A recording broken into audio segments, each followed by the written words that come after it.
miss a rhythm and rush these days, where the lights don't move and the colors don't fade.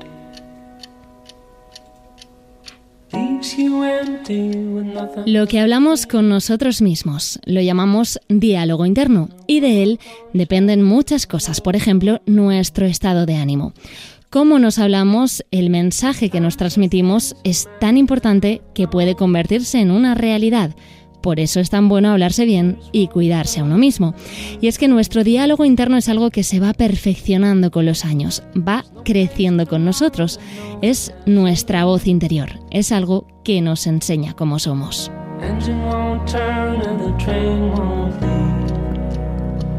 Puede estar relacionado con la autoestima, con la culpa, con las fantasías, puede hacernos disfrutar con nuestra imaginación o puede afectarnos en la forma en la que nos relacionamos con nosotras mismas y con nuestro alrededor.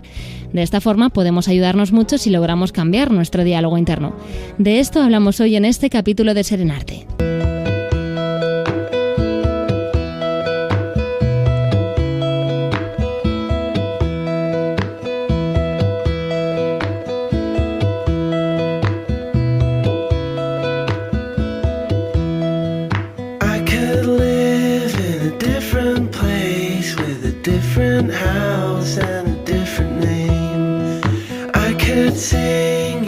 María José Santiago, ¿qué tal? ¿Cómo estás un día más? Hola Marta, pues sí, aquí estamos un día más, encantada de saludarte a ti y a todas las personas que nos escuchan.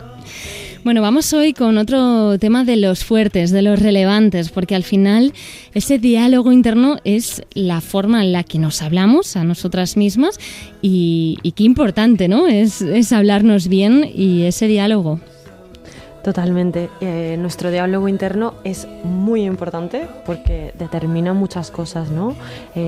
Lo que siento, mis emociones y mi estado de ánimo, pero también cómo me relaciono conmigo misma y con mi entorno, ¿no? Cómo interpreto lo que pasa a mi alrededor, lo que hago. Uh-huh. Es decir, si tenemos un diálogo interno muy negativo, por ejemplo, ¿puede llegar a ocasionarnos ansiedad u otro tipo de trastornos? Sí, nuestro diálogo interno puede llevarnos a que podamos desarrollar pues algún tipo de problemas con ansiedad, pero también problemas de autoestima, problemas emocionales, incluso derivar en algún tipo de depresión. Claro, lo que yo pienso sobre lo que hago o sobre lo que soy tiene mucho peso, ¿no? Al final se acaba convirtiendo realmente en quién soy yo.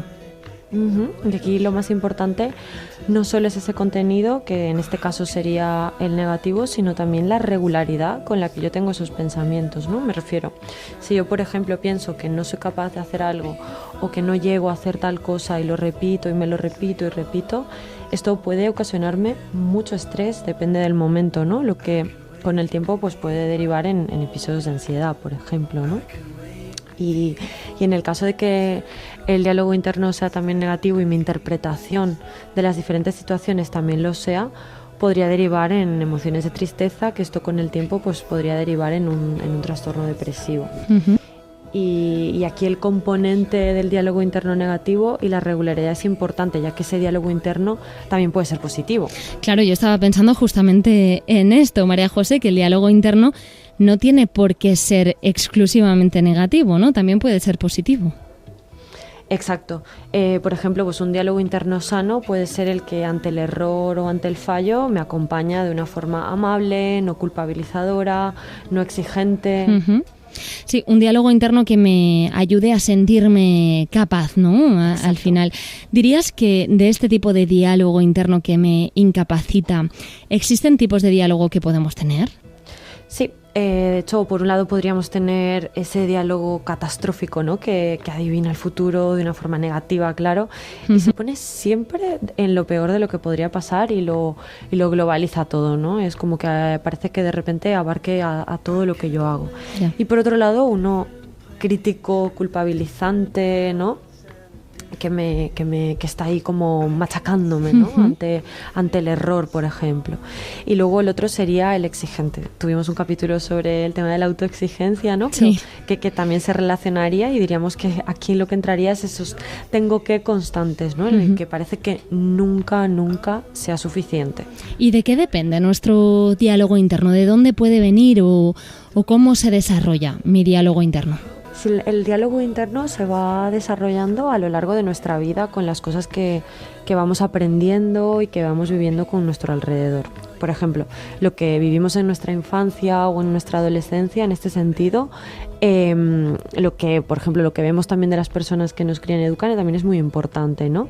Y por otro lado, tener en cuenta que no somos ajenas a lo que nos pasa a nuestro alrededor, fuera de este entorno familiar, me refiero. Lo que nos pasa, por ejemplo, con amigos, en el colegio, eso también nos influye, ¿no? Esas etiquetas también que nos ponen marcan mucho eso que me digo a mí misma, ¿no? Al final es algo que, el diálogo interno es algo que también voy aprendiendo. O sea que lo que entiendo de lo que nos estás diciendo, María José, es que si toda la vida me han dicho que soy lenta o vaga, eso puede acabar en que yo me lo acabe creyendo, ¿no? Que soy eso y serlo finalmente. Claro, y esas etiquetas que tú acabas de decir, por ejemplo, el de soy vaga, ¿no? Si a mí me lo repiten de pequeña, me lo voy a acabar creyendo y yo voy a pensar que eso también soy yo, ¿no? Y eso, por lo tanto, también influirá en lo que yo luego haga. Esto tiene que ver también con las creencias limitantes, ¿no? Que son esas creencias sobre mí que luego me limitan y me encasillan dentro de una forma de ser y de hacer.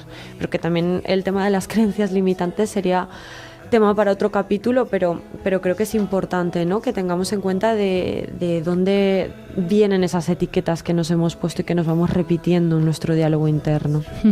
Creencias limitantes lo dejamos para otro capítulo, pero sí podemos explicar hoy quizás la diferencia clara entre diálogo interno y creencias limitantes. Sí, el diálogo interno sería esto que yo, bueno, este diálogo que yo estoy teniendo conmigo misma, esto lo que me voy digo, diciendo, ¿no? Exactamente, que me voy diciendo en mi día a día, ¿no? Cuando hago cosas, cuando interactúo, cuando estoy a solas. Y luego esas creencias limitantes serían esas cosas que yo he aprendido, esas creencias que yo he aprendido a lo largo de mi vida y que luego lo que hacen es limitarme, ¿no? Condicionarme, ¿no? Exactamente, que lo que hacen es que cuando surge alguna situación en la que se daba en algún momento algo parecido, yo lo extrapolo a una situación actual, ¿no? Como el ejemplo este de las etiquetas que hemos comentado antes. Vale, sí, escuchando este capítulo nos damos cuenta de que tenemos un diálogo interno bastante negativo. ¿Cómo podemos cambiarlo o cómo podemos trabajarlo? Aquí lo primero sería tomar conciencia de ese diálogo interno que estoy teniendo. ¿Qué me estoy diciendo concretamente? Observándome y tomando conciencia de ese pensamiento. Las personas que nos escucháis desde la primera temporada, ya sabéis que me gusta mucho el que podáis escribir, ¿no? Esa libretita. Por fin que la libretita, no había salido todavía en esta segunda temporada, creo. Exactamente, esa libretita que comentábamos en la primera temporada, ¿no?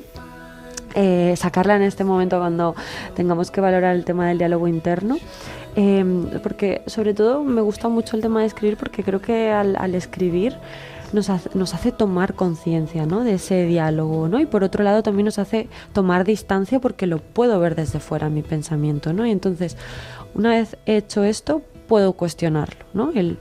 Puedo verlo escrito de otra forma y puedo tomar esa distancia y ahí hacerme preguntas respecto a este pensamiento, ¿no? Y el cuestionarme la realidad que tiene a veces ese diálogo que estoy teniendo conmigo misma, ¿no? Y por otro lado también sería el verbalizar con alguien ese diálogo que también puede ayudarme a desmontarlo, justamente. Porque, María José, es beneficioso compartir con los demás nuestro diálogo interno, ahora que vemos que lo más importante para cambiarlo es compartirlo con nosotros mismos a base de esa libreta y a base de escribirlo y distanciarnos de ese pensamiento. ¿Qué pasa con los demás? Porque igual puede ayudar, ¿no?, a nuestro alrededor a empatizar con nosotros y a entendernos. Exacto, sí, nos puede ayudar a desmontarlo, como he comentado antes, pero también eso, a sacarlo de mi cabeza, ¿no? Y a que a lo mejor alguna persona que tenga una posición más neutral dentro de la situación pueda ayudarme a ese cuestionamiento y a ese desmontar mi diálogo interno. Quizá exteriorizándolo lo veamos también un poco ilógico, ¿no? Cuando le estamos contando a alguien lo que pensamos, nos damos cuenta de cómo poco a poco vamos desmontando la teoría sola. Claro, ¿no? Y que aparte el hablarlo hace que le tenga que poner cierto orden, ¿no? Que muchas veces nuestro diálogo interno, y en sesiones siempre se lo digo a las personas que hacen proceso conmigo, ¿no? De cómo a veces el diálogo interno parece una nube, ¿no? De mucho ruido en la cabeza, y que es como una nube que no nos deja ver con claridad lo que está pasando, ¿no? Entonces, justamente es eso, el hablarlo puede ayudarme a darle un sentido, y al darle el sentido para explicárselo a alguien, desmonto un poco y bajo a tierra esa nube, ¿no? Que se ha creado en mi cabeza. Sí, yo añadiría que también, que una vez sepamos verlo con perspectiva, vayamos entrenando también nuestro diálogo interno sano, ¿no? El que hemos comentado antes, ¿no? Que sea más amable, más positivo, como queramos llamarlo. Y esto podemos hacerlo escribiéndonos frases que nos ayuden a verlo de una forma diferente, ¿no? Afirmaciones, por ejemplo, que sean amables conmigo misma y que me hagan volver a un diálogo más sano. Esto tomarlo como el instaurar un nuevo hábito, ¿no? Y cuando creamos un hábito no vamos tanto por la intensidad, ni a hacerlo únicamente cuando estoy ya al límite y no puedo más, sino en esa consistencia, es decir, a la repetición, trabajarlo de forma semanal, si me cuesta hacerlo de forma diaria, pero practicar es hablarme de una forma que sea amable conmigo misma. Incluso en momentos en los que me encuentro bien, por ejemplo, escribirme cosas que me gustaría escuchar de ese diálogo, que me ayudarían a mejorar también ese diálogo interno cuando está siendo crítico, cuando no está siendo amable, cuando está siendo un poco más tóxico conmigo misma, ¿no? Qué importante, no ser tóxico con los demás, pero sobre todo no serlo con nosotros mismos. Con eso nos quedamos en este capítulo de Diálogo Interno. ¿Avanzamos el próximo episodio? Sí, de hecho tenemos como tema redes sociales, que yo creo que aquí podemos sacar mucha chicha, ¿no? Y cómo nos influencian al final las redes sociales en nuestro bienestar. Parece que se viene capítulo largo el próximo, ¿eh? Exactamente. María José Santiago, un abrazo muy fuerte. Hablamos pronto. Igualmente a ti y a todas las personas que nos escucháis.